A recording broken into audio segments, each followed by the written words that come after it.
तो दोस्तों आज हो गया 28 नवंबर 2020। बिहार समेत देश दुनिया की बड़ी और ताज़ा समाचार लेके आए सिर्फ आपके लिए। चलिए फटाफट खबर शुरू करते हैं। उससे पहले चैनल को अब तक सब्सक्राइब ना किया हो तो फटाफट चैनल को सब्सक्राइब कर दे, लाइक कर दे, शेयर कर दे, ताकि इसी तरह की खबर आप हर रोज देख सके। चलिए शुरू करते हैं आज की पहली बड़ी खबर।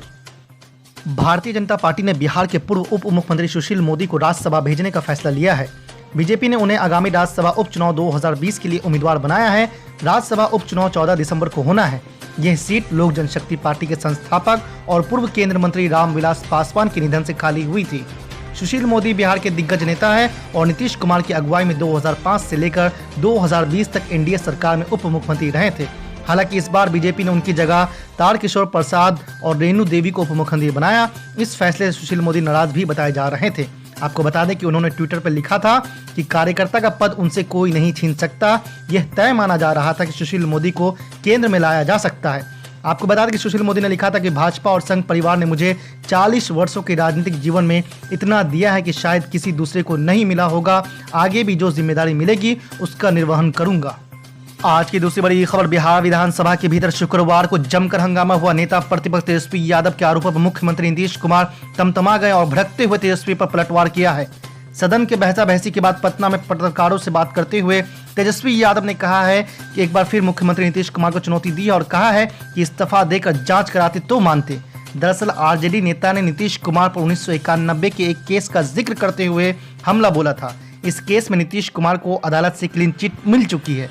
आपको बता दें कि पत्रकारों से बात करते हुए तेजस्वी यादव ने कहा है कि सदन में मुख्यमंत्री गुस्से में आग बबूला हो गए, लेकिन बहुत लोगों को सच पता नहीं है। मैंने तो यही कहा है कि 1991 में केस हुआ, 2008 में फैसला आना था परंतु टल गया। 2019-20 में केस कैसे खत्म हो गया ये सब जानते हैं, इसमें कौन सी बड़ी बात है। तेजस्वी यादव ने कहा कि मुख्यमंत्री रहते हुए एसपी उनके खिलाफ काम करेगा। कोर्ट में तो वही मानने होगा ना जो जांच एजेंसी रिपोर्ट करेगी। आप तो मुख्यमंत्री हो, इस्तीफा दे देते और फिर जांच कराते तब ना मानते। आज की तीसरी बड़ी खबर। कांग्रेस के पूर्व अध्यक्ष राहुल गांधी ने तीनों कृषि कानूनों के विरोध में किसानों के दिल्ली चलो मार्च का समर्थन करते हुए शुक्रवार को प्रधानमंत्री नरेंद्र मोदी पर निशाना साधा है। राहुल गांधी ने कहा है कि सरकार को किसानों की मांगे माननी होगी और काले कानून को वापस लेना होगा। उन्होंने ट्विटर के जरिए प्रधानमंत्री पर हमला बोलते हुए कहा है कि याद रखना चाहिए कि जब जब अहंकार सच्चाई से टकराता है पराजित होता है। सच्चाई की लड़ाई लड़ रहे किसानों को दुनिया की कोई सरकार नहीं रोक सकती।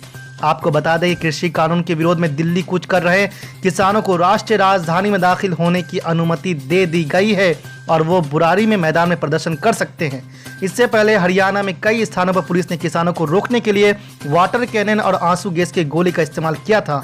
कांग्रेस ने 3 नए कृषि कानून के विरोध में दिल्ली कूच करने की कोशिश कर रहे किसानों का समर्थन करते हुए शुक्रवार को कहा कि केंद्र में जिस दिन उसकी सरकार बनेगी उसी दिन इन काले कानूनों को निरस्त कर दिया जाएगा। आज की चौथी बड़ी खबर। तेलंगाना राज्य, जहां भारतीय जनता पार्टी के पास 119 में से केवल 2 विधायक है और जहां 17 लोकसभा सीट में केवल 4 सांसद है, वहां एक नगर निगम चुनाव में बीजेपी ने अपनी पूरी ताकत झोंक दी है।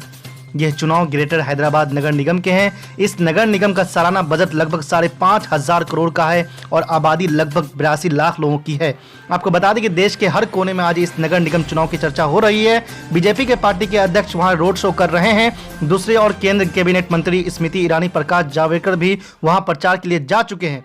बीजेपी युवा मोर्चा के राष्ट्रीय अध्यक्ष तेजस्वी सूर्या भी पिछले एक हफ्ते से वहीं डेरा डाल बैठे हैं। खबर है कि गृह मंत्री अमित शाह और उत्तर प्रदेश के मुख्यमंत्री योगी आदित्यनाथ भी प्रचार के लिए वहां जा सकते हैं।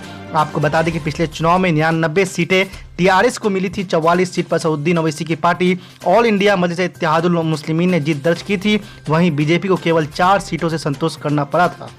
आज की 5वीं बड़ी खबर। ऑल इंडिया मजलिस इत्तेहादुल मुस्लिमीन के प्रमुख बैरिस्टर असदुद्दीन ओवैसी ने हैदराबाद में चुनावी जनसभा को संबोधित करते हुए केंद्र सरकार पर जमकर निशाना साधा है।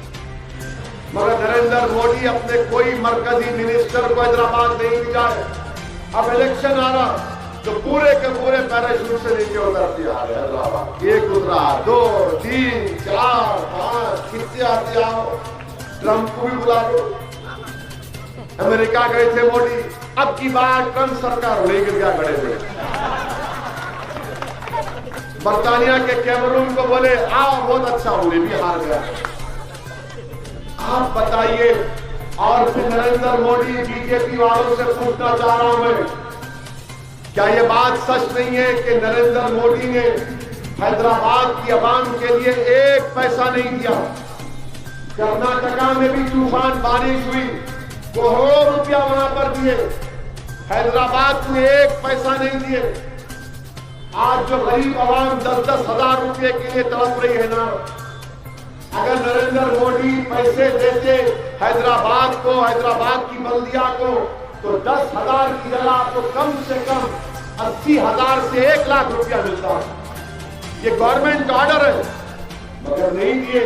अब इलेक्शन आया तो आगे फकीर बन के हमको वोट दे दो, ओवैसी जीना है, इन्हें पाकिस्तानी है, इन्हें रोहिंग्या है, उन्हें गुना है। अरे कब तक बैगन के बातें करेंगे? सब काम की बात करो,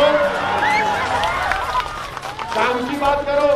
पैसे देना था, अब वोट मांग रहे हो, किसके नाम पे मांग रहे? दूल्हे भाई को दिखा के।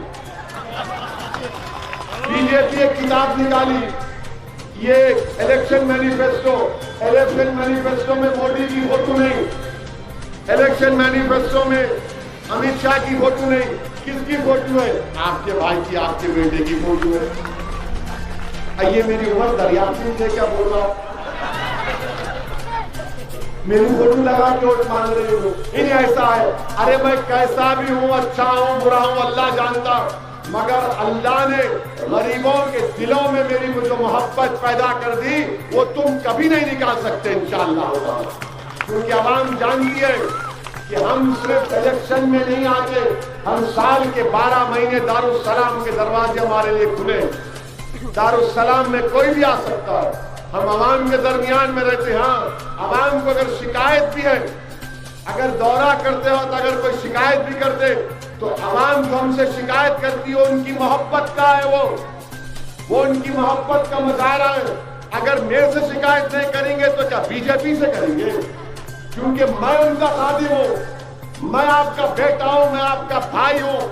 क्योंकि आपने मुझे वोट डालकर अपनी दुआओं से यहां तक लाया, तो आपका शिकायत करना मेरे लिए बाइज़ फख्र और एजाज है। और इसीलिए तकलीफ में क्या होता, जब कोई तकलीफ नहीं आता तो क्या बोलता उन्हें? अरे मिला रहे मजलिस वालों को, मिला रहा फोन तो लगा कम से कम। ये मोहब्बत है आवाम की मजलिस के साथ। और इंशाअल्लाह ताला हम कभी भी आपके भरोसे को शर्मिंदा होने नहीं देंगे। मेरी आपसे गुजारिश है कि अपना एक और इस्तेमाल करिए, बड़ी तादाद में अपने घर से निकलिए और 100% पोलिंग कराइए।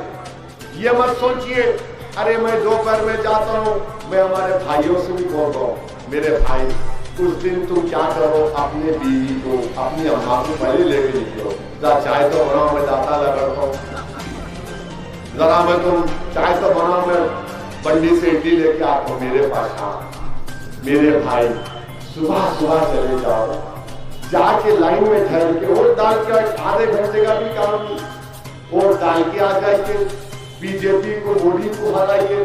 अब ये पूरा इलेक्शन ऐसा कर दिए कि असदुद्दीन ओवैसी का मुकाबला मोदी से होगा।